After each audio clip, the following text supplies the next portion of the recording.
Oke, kalau kita bicara soal membangun pendapatan di tahun 2026, sebetulnya ada dua jalan utama. Kamu bisa berinvestasi di sistem yang udah ada dan terbukti, atau kamu bisa bangun sistem yang benar-benar baru dari nol. Nah, dalam pembahasan kali ini, kita akan bedah tuntas dua pendekatan yang sangat berbeda, tapi sama-sama powerful ini. Jadi, ini dia pertanyaan kuncinya. Kamu nih seorang investor yang lebih suka membeli bagian dari perusahaan besar, atau kamu seorang pembangun yang terobsesi menciptakan sesuatu yang baru? Pilihan ini akan menentukan segalanya. Inti dari kedua strategi ini sebetulnya sama, pendapatan pasif. Gampangnya gini, ini adalah soal gimana caranya bikin aset kamu, entah itu uang atau hasil karyamu, bekerja untuk kamu, bukan sebaliknya. Tujuannya sama persis, menciptakan aliran pendapatan yang terus mengalir. Biar lebih jelas, kita akan bedah ini jadi 3 bagian. Pertama, kita dalami dulu jalan seorang investor. Kedua, kita pindah haluan ke jalan seorang pembangun. Dan yang terakhir, kita akan bandingkan keduanya, biar kamu bisa memilih strategi mana yang paling pas buatmu. Oke, ayo kita mulai dari bagian pertama, jalan seorang investor. Ini bisa dibilang pendekatan yang klasik, di mana kamu membeli aset yang memang sudah menghasilkan uang.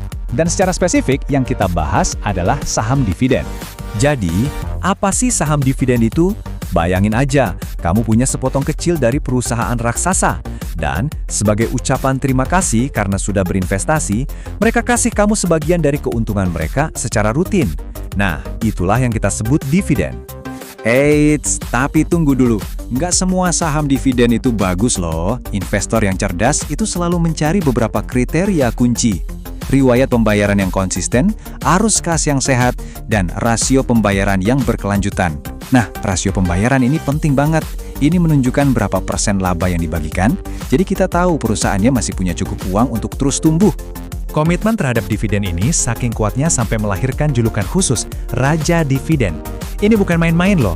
Ini adalah perusahaan-perusahaan yang sudah menaikkan pembayaran dividen mereka setiap tahun, selama lebih dari 50 tahun berturut-turut. Ini jadi bukti ketahanan finansial mereka yang luar biasa, bahkan saat ekonomi lagi gonjang-ganjing. Coba kita lihat contoh nyatanya. Ini nama-nama yang pasti kita kenalkan, ada PepsiCo dan Coca-Cola yang udah naikin dividen selama lebih dari setengah abad.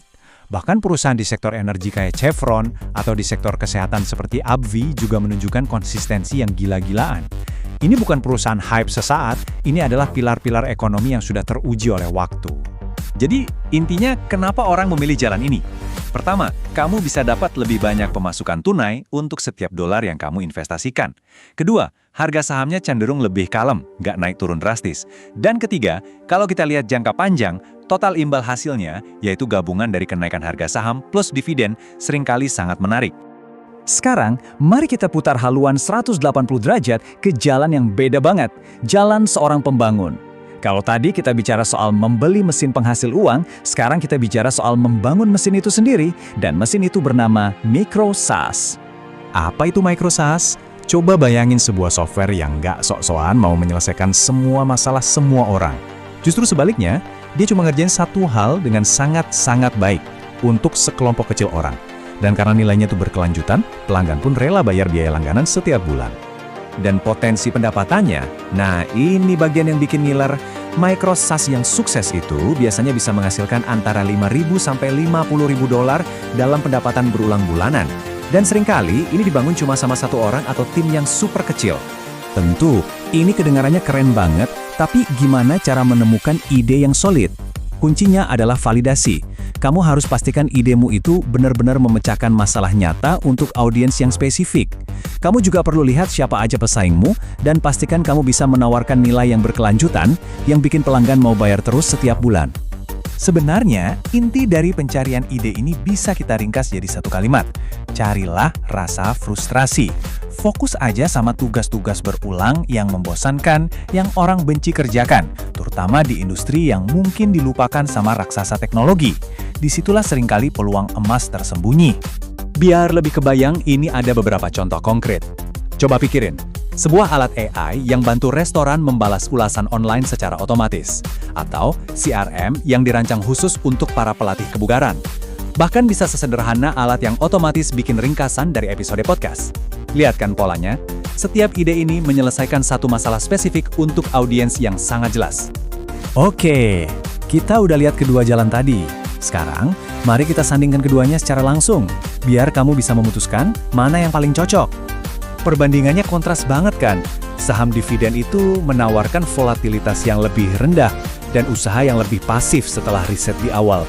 Di sisi lain, Microsas punya potensi pertumbuhan yang jauh lebih tinggi, tapi ya itu butuh usaha aktif di depan untuk membangun dan memasarkannya.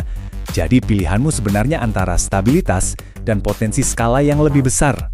Kalau kita pecah lagi, perbedaannya jadi makin jelas. Risiko dan usaha awal jelas jauh lebih tinggi di Microsas, tapi ya potensi pertumbuhannya juga sebanding. Nah, yang menarik adalah jenis pendapatannya. Dividen itu benar-benar pasif, sementara Microsas awalnya memang kerja aktif, tapi seiring berjalannya waktu dan sistemnya berjalan, ia bisa menjadi sumber pendapatan yang makin lama makin pasif. Jadi, pada akhirnya nggak ada jawaban yang benar atau salah di sini. Keputusannya kembali pada diri kamu sendiri. Apakah sumber daya utamamu itu modal yang siap diinvestasikan, atau justru waktu dan keahlian untuk membangun sesuatu?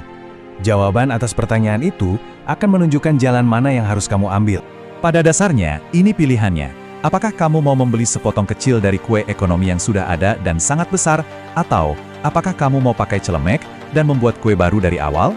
Kedua jalan ini bisa membawa kamu menuju kekayaan, tapi perjalanannya sangatlah berbeda. Pilihan ada di tanganmu.